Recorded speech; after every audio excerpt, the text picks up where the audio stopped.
I've had people ask me recently, Nate, what have you got against Christianity? And I would say it's not so much even the idea of God that I'm opposed to.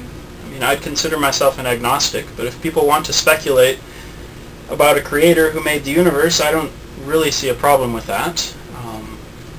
I'd love to find out whether there was or not, but in all honesty, I don't know. And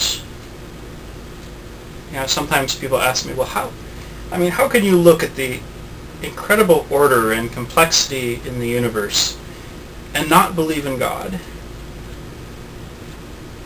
I think the right question to ask is, how can you look at the incredible order and complexity of the universe and not be amazed by it? I agree, it is amazing. And if it was created, whatever or whoever created it would have to be incredibly profound and amazing as well. But I don't claim to have that knowledge. The biggest thing I have against Christianity is this book. That's right, the Bible. I think that often in the religious culture, we read the Bible through little filters in front of our eyes because we've been taught from years of training and indoctrination to be desensitized to the savagery, the gruesomeness, and the brutality contained in the Bible.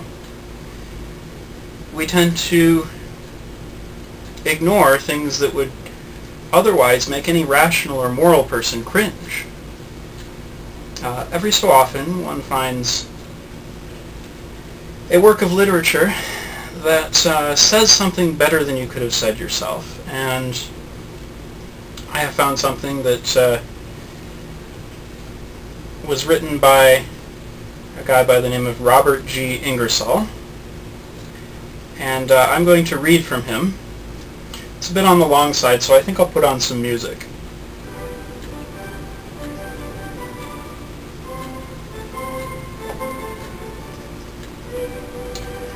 About the Holy Bible by Robert G. Ingersoll, 1894.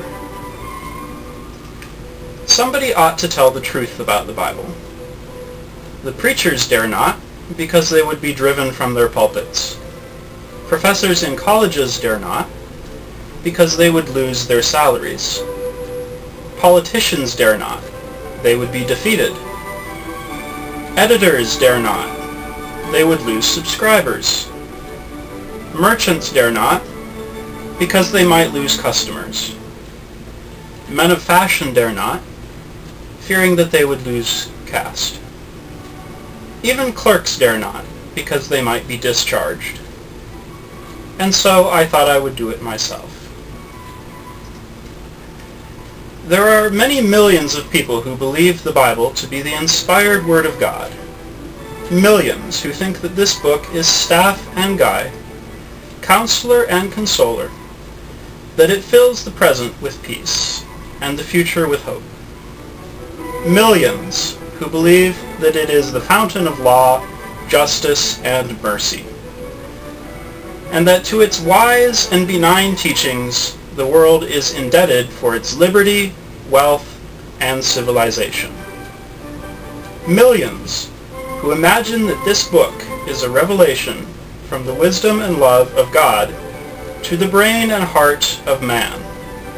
Millions who regard this book as a torch that conquers the darkness of death and pours its radiance on another world, a world without a tear.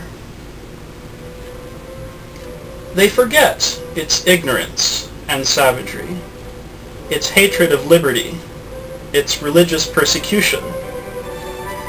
They remember heaven, but they forget the dungeon of eternal pain. They forget that it imprisons the brain and corrupts the heart. They forget that it is the enemy of intellectual freedom. Liberty is my religion. Liberty of hand and brain, of thought and labor. Liberty is a word hated by kings, loathed by popes, It is a word that shatters thrones and altars, that leaves the crowned without subjects, and the outstretched hand of superstition without alms. Liberty is the blossom and fruit of justice, the perfume of mercy. Liberty is the seed and soil, the air and light, the dew and rain of progress, love, and joy.